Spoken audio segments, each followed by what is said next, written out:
नमस्कार भाई लोग। आज एगो हमार सवाल बतानी से का हम पवन खेसारी के जैसा ना गा सकीले म्यूजिक के संग है।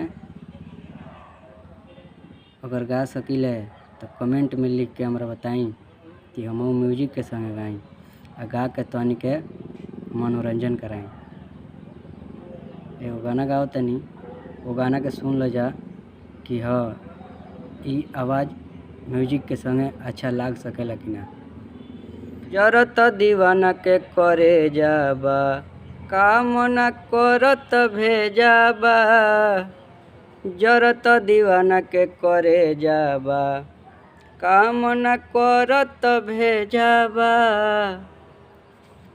जीवन भर खातिर जालू हाथ छोड़ा के तब का रोवेलू जान हमके रोआ के तब का रोवेलू जान।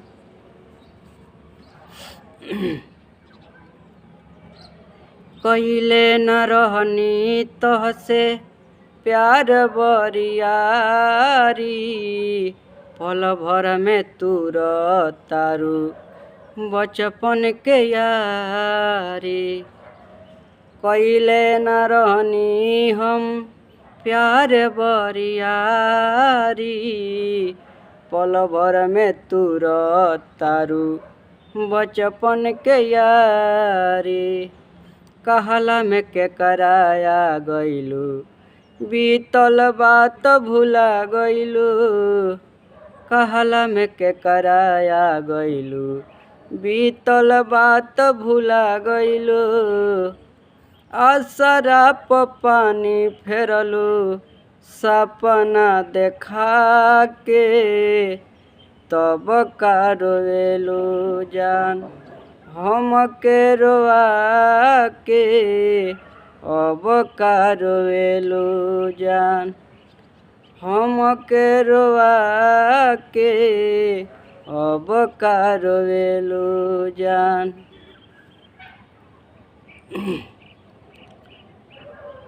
होखे मुबारक तोहे नया जीवन साथी दिल से दुआ देता धर्मेंद्र देहाती।